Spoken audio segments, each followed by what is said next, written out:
On the family anniversary, my parents said that the party would be on Sunday.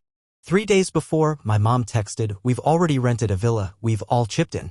Transferred $2,200 so we don't have to cancel." I transferred it without questions. And the next day I see my brother's stories, bonfire, laughter, music, dancing, all the family at the villa. Yesterday, without me, I asked, he shrugged, "You always ruin the atmosphere. We just wanted to relax. But thanks for paying for it." I said, "This was your last holiday with my help." 2 days later, I made a move they will regret for years. Now the calls, the texts, the please, we're begging you, tell me what you did.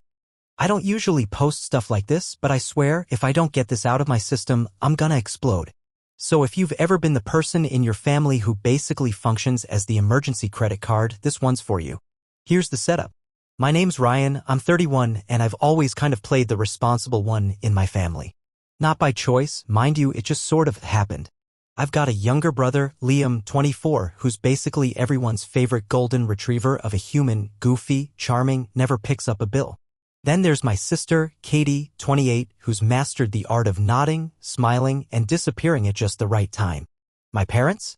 Donna and Mark, married for what feels like 100 years, but I guess it's 40 now. That's the occasion this whole mess started around. So, a few months ago, my mom gets this big idea to actually celebrate their 40th anniversary. Now, let me be clear, we don't usually do things like this.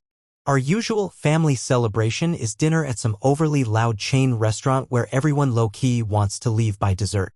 My mom gets sentimental, my dad zones out, Liam ends up drunk telling some ridiculous story about his startup connections, people he met at a bar, and I get stuck footing the bill because I'm the only one whose card doesn't get declined. Anyway, I wasn't expecting anything different this year. But then my mom starts acting organized. Like really organized. She creates a family group chat, which was already a red flag. Starts talking about renting a place, a nice weekend away to celebrate as a family. She even sends calendar polls and says things like, "No drama this time, okay?" Which in our family is the equivalent of someone in a horror movie saying, "I'll be right back." Liam, of course, jumps in like he's the social chair of a fraternity. Starts spamming the chat with links to vacation rentals. This one has a hot tub. Check out the view on this one. Katie hearts a few messages and then disappears, standard. Dad says nothing, also standard. And I'm just watching this play out like, okay, what's the catch? Because here's the thing, I know this game. Every time there's a group thing, it ends the same way. Everyone assumes someone else is handling it. Then at the last second, I get the "oh no, my card isn't working" texts. And guess who ends up covering everything? Still, I block off the dates. I rearrange my work schedule. I even tell my friends I can't make it to a thing we do every year. I'm trying. Because it's 40 years and maybe, just maybe, this time will be different. It's supposed to be next weekend. Sunday to Tuesday. That's what we all agree on after 2 weeks of can't do that date. Maybe if we move it to the following week, I think I have something then, but not sure. Classic chaos. But eventually we land on a weekend. My mom keeps saying, "Don't worry, I'll coordinate everything.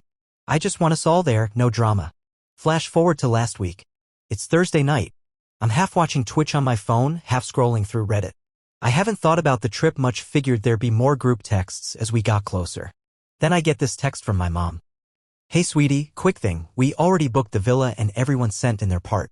Can you send your share now so we don't lose the reservation? It's $2,300. The rental company needs it upfront. Love you." No warning. No breakdown. Just a $2,300 bomb casually dropped in the middle of a Thursday evening. So I reply, kind of confused. "Wait, I thought it was next weekend? Why the rush?" She answers within seconds. "Yeah, but the company's strict. They want the full payment now or they'll cancel. Everyone else sent theirs already. Just need yours and we're good. Please." And I should have paused right there. Should have asked to see the receipt or at least gotten confirmation from someone else in the chat. But instead, I did what I always do, I tried not to be the difficult one. Didn't want to ruin their big anniversary. So I took a deep breath, opened up Zelle, and sent her the money. "No, thank you. No receipt. Just a text. Got it, heart, see you soon." That was it. Next day, Friday, rolls around. I'm off work, no major plans, just killing time at home. I'm on Instagram, flipping through stories, when I see a video that makes me stop cold. It's my brother. He's at a villa. A really nice villa. Music's blasting, fire pit going, people laughing, someone doing shots in the background. The kicker? I recognize the house. It's one of the listings he sent in the group chat weeks ago. At first, I think, no way. Maybe he's just scouting it or something. But then I see my mom in the background. My dad. Katie. Even our cousin Jeremy from Arizona who never shows up to anything. Someone pans the camera and there's a big-ass cake with Happy 40th Donna and Mark written on it. People are singing, toasting, popping champagne, full-blown celebration. And I'm just sitting there, in my apartment, watching this unfold on social media. Like a freaking stalker. I check the date. It's Friday. The trip was supposed to be next Sunday. I go back to our group chat. Last message was from 3 days ago, my mom reminding us to pack sunscreen. Nothing since. I text her. Nothing. I text the group. Nothing. I even try calling my dad, knowing full well he never picks up, but I'm desperate. Radio silence. And that's when the rage starts to kick in. Not even about the money at this point, though, yeah, $2,300 isn't pocket change. It's the fact that no one thought it was important to say, hey, plans changed. Or even just, hey, we're going without you. It hits me like a good punch. And then, as I'm sitting there stewing, I start piecing it all together, all the weird little things from the past few weeks. How Liam dodged my calls. How my mom kept cutting conversations short. How Katie said, I might not be able to make it, I'll let you know, and now she's clearly there, dancing like she's been there for days. I scroll back through the chat again. No last-minute updates. No, hey, slight change of plans. Nothing. Just silence. I finally spam call Liam until he picks up. When he does, he sounds like he just got out of a hot tub, which, judging by the steam behind him, he probably did. I go, dude. What's going on? Why didn't anyone tell me the dates changed? Why am I not there? He goes silent for a beat, then literally laughs. Bro, you get so intense about everything. We just wanted this to be chill, you know? Low stress. But hey, real talk, thanks for paying for it. You came through. I'm dead silent. He adds, seriously, man. Don't be mad. You always kind of bring the energy down. We didn't want drama. I say, you're joking, right? He goes, nah. Look, mom said tell you it was a mix-up or whatever. It's not that deep. In the background, I swear I hear someone laugh. Then I hear my mom say something like, is that him? Just say it was miscommunication. Then Liam says, he's fine, he's just mad, like I'm some angry dog barking through a screen door. I hang up. And I sit there, holding my phone, like, what the hell just happened? Because yeah, we've had issues. Yeah, I've always been the uptight one. But this? This was different. This was intentional. They planned this thing. Took my money. Went ahead without me. Laughed about it. And that's when something in me broke or maybe just clicked into place. I'm done.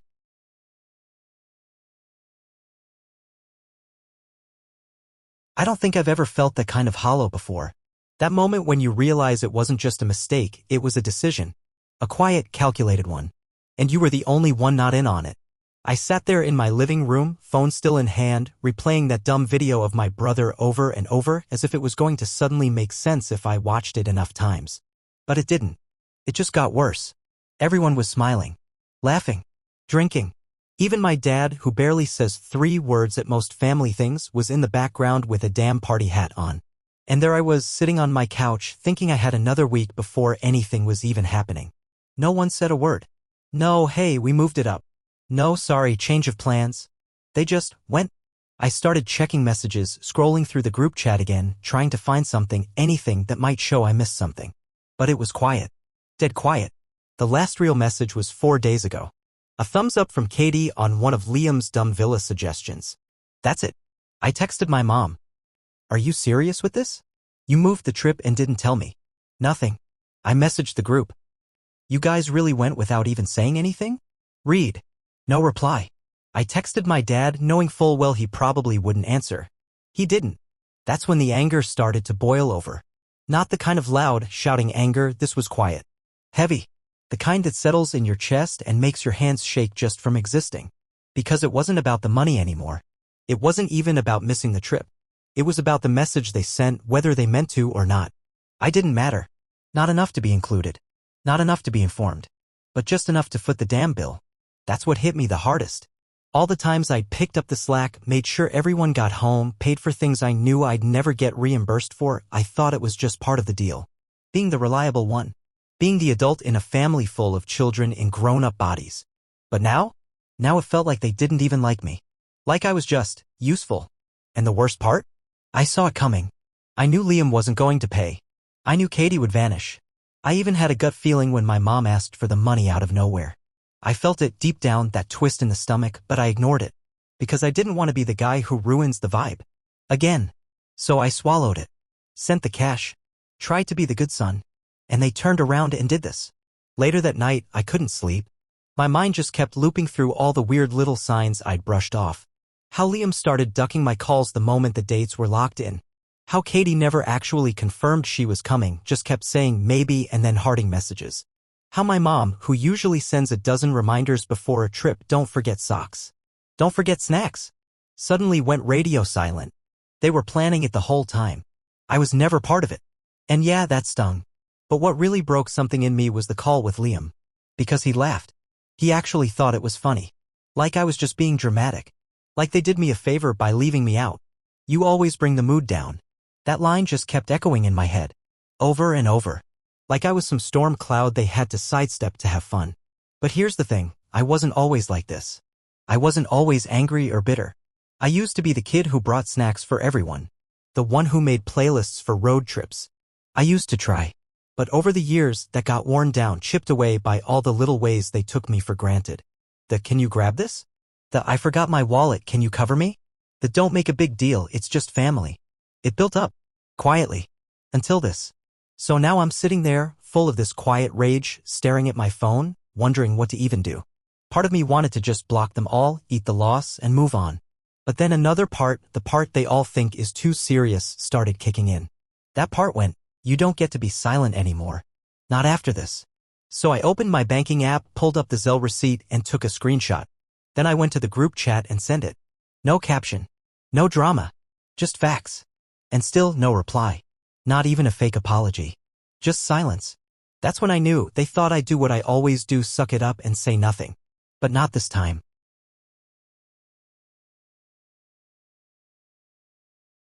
After I sent that Zelle screenshot to the group chat and got nothing in return, not even a passive-aggressive emoji, I knew I was dealing with professionals. Like expert-level manipulators. The kind who've had years to perfect their craft. So I started thinking like them. No more being subtle. No more waiting around for them to feel bad and make it right. If I wanted even a sliver of respect or my money, I'd have to change the game. The next morning, I was still stewing. My brain just wouldn't stop replaying everything, the phone call with Liam, my mom's, just a mix-up in the background, and how fast everyone went silent as soon as I brought up money. And then, like the universe was mocking me, I got an email. Subject, your villa rental summary. From the actual booking company. At first, I thought it was just a payment confirmation, but as I scrolled, I realized something weird. The booking wasn't in my mom's name. Or my brother's. Or even a joint family account. Nope. It was under my name. Just mine. Every line of the invoice listed me as the primary renter and cardholder. Not only that, but the $2,300 I'd sent had gone through my card, and attached to that payment was something I hadn't been told. A $2,000 refundable damage deposit. On me. Meaning, if they broke anything, stained a couch, threw up in a hot tub, or just didn't clean up, the company was coming to me. I reread that email like 3 times. Heart pounding. Jaw clenched. I wasn't just excluded from the trip. I was financially liable for the whole thing. At that point, I stopped being angry and started being meticulous. I opened my laptop, created a folder called Family Debt, and dropped in the email, the Zelle receipt, and a new spreadsheet titled, You Owe Me. Then I wrote a new message to the group chat. No sarcasm. No emotion. Hey, just saw that the villa rental is entirely under my name and the $2,000 deposit is tied to my card. Since I wasn't informed or invited, I'll need each of you to send me your share immediately. I'll also need receipts for anything purchased for the trip so we can split things fairly. Please respond ASAP. I hit send. 5 minutes later, Katie finally replied. Why are you being so weird about this? Weird. Weird. I took a screenshot of the booking email showing my name in bold and sent it. No response. Then Liam, being Liam, decided to play cool guy mediator. Bro, chill. It's just a couple charges. You'll get the deposit back. No one trashed the place. I replied. Not what I asked. I want everyone's share and receipts now. He replied with a laughing emoji. Katie reacted with a thumbs down. I didn't reply. Instead, I emailed the villa rental company directly and asked for an itemized breakdown of all charges linked to my account, including the deposit policy, extra cleaning fees, and any damage assessments. I asked them to CC me on all future communication and to only communicate with me as I was the official renter. They replied within an hour. Of course. That's our standard policy. Thank you for being proactive. I forwarded that email straight to the group chat. Still nothing. Then I started playing their game, but better. If Mom loved reminders before trips, she was gonna love mine now. I sent another message. If anything gets broken or left behind, please let me know immediately. Since the deposit is on my card, I'll need to report anything to avoid surprise charges. Next one. Please keep your grocery and alcohol receipts. I'll need them for reimbursement splits. Still no response. Not even a passive-aggressive emoji this time. That's when I got the second email from the villa. Hi Ryan, just a quick heads up, additional charges have been made to your card. $87 for firewood, $29 for snack delivery, and $65 for wine. I stared at the email, then laughed. Screenshot. Group chat. Sent. Liam called me.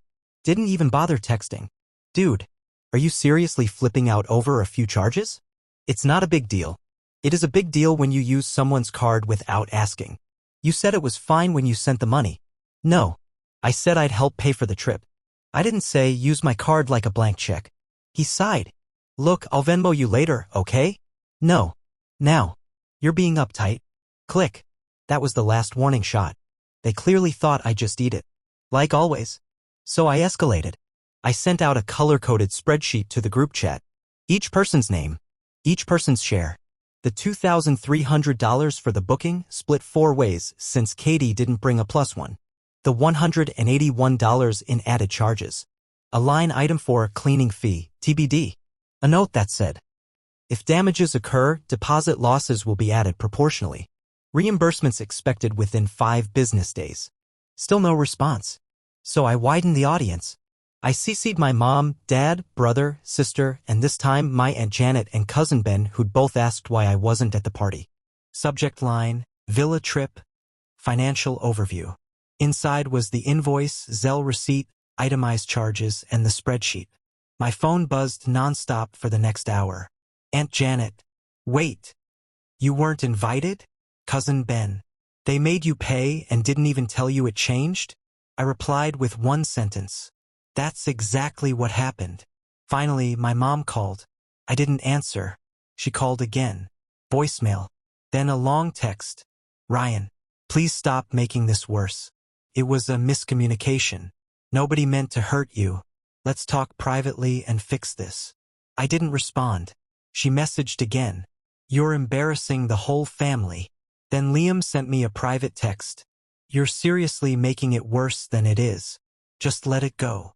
I replied with a screenshot of the $2,300 charge. No reply. The next day, I got another update from the villa. Apparently, the place had been left in below standard condition. Extra cleaning needed. Missing towels. Trash not taken out. Charges pending. I sent that to the group. Nothing. So I wrote, since I'm the contact on file, I'll be handling these directly. I expect full reimbursement if any part of the deposit is lost due to your actions. Katie finally replied, this is getting exhausting. I replied, then pay your share. She left the group chat. Liam tried calling again. I let it ring out. An hour later, a new text came in from my dad. First message I'd gotten from him in months. Can you just stop this? You're stressing your mother out. That was it. Not sorry. Not we'll fix it. Just me being the problem again. I texted back. I'll stop when I'm paid. He didn't reply. That night, I started posting updates in the group every time something changed. New cleaning fee? Screenshot. Villa email? Screenshot. Spreadsheet updated? New version posted. I knew they were reading it. I saw the read receipts. At some point, my mom called a family FaceTime. Said we needed to talk. Fine. I showed up. Liam was shirtless. Lounging like it was a joke. Katie had her camera off. My mom was smiling too hard. My dad looked like he'd rather be anywhere else. Let's talk like adults. My mom started. Great. I said. Pay me back and I'm out. Liam scoffed. Still on that. You still owe me money. You're being a child. And you're being a thief. My mom tried to cut in. Don't use that word, Ryan. I leaned forward. You lied to me.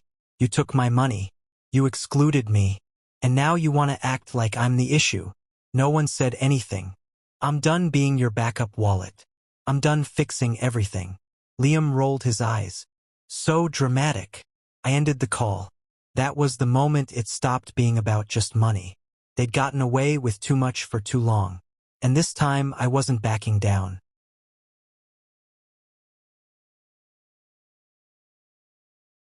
After that FaceTime call, something in me locked into place. Like a final gear clicking. I felt, still, calm in a way that only comes when you've hit your limit and finally stopped pretending it's all okay. They expected me to crack. To fold like always. To apologize for taking things too far and just go quiet so they could go back to pretending it was all a misunderstanding. But not this time. Not after everything. They'd made this mess. Now they could live in it. That night, I took everything I had, all the emails, receipts, screenshots, text messages, and compiled them into one big, clean document. I titled it, Family Villa Incident Payment Breakdown and Timeline. I even included footnotes. Then I emailed it out. Not just to my parents, Liam and Katie. I CC'd the entire extended family. Aunts, uncles, cousins, even my grandma who hadn't used email since 2012. I attached the villa contract too, the one showing that the rental was under my name, my card, and my liability. And I highlighted every line that proved they'd gone without me after taking my money. No emotion. Just facts. Dates. Numbers. Then I shut my laptop and went for a walk. Didn't even bring my phone. Just walked for an hour and a half around the city, headphones in, letting the cold air eat away the last bit of guilt. By the time I got home, my phone was blowing up. Missed calls, Mom, 5, Liam, 2, Dad, 1, and Carol, even my cousin Becca. Texts piling in. Some supportive. Some just confused. Some furious. My mom's first text. How could you do this? Liam. Bro, delete that email now. My dad, of course, kept it short. Enough. You made your point. Did I though? Because from where I stood, all I had done was finally stop protecting them from their own behavior. I didn't reply to any of them that night. Next morning, I woke up to a long message from my mom. Like a wall of text. Guilt mixed with frustration.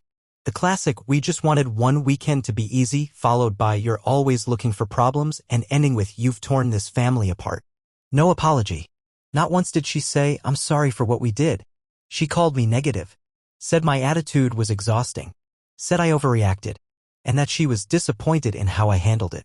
I replied with one line. You're only upset because this time people saw it. She didn't respond. The next phase came fast. First, my cousin from Boston called me. Said he read through the entire email thread and timeline and asked, wait, you really weren't even invited? Nope, I told him. You paid for the villa? Yep. And they just went without saying anything? Pretty much. He let out a long, low whistle. Damn. That's cold. I laughed. Yeah, well, now it's their turn to be uncomfortable. By that afternoon, word had fully spread. I started getting texts from family I hadn't spoken to in years. Some just said, hey, saw what happened. That sucks. Others went deeper, you were always the one keeping things running. Can't believe they did that to you. One of my uncles straight up said, your brother's always been a little s*******. Not gonna lie, that part felt good. Not because I needed a crowd on my side, but because it reminded me I wasn't crazy. I didn't imagine the dynamic. It was real. And now it was visible. Liam, of course, reacted the way he always did, petty and loud. He posted an Instagram story that afternoon of him and Katie at a bar, clinking glasses with the caption, real ones only clinking beer mugs.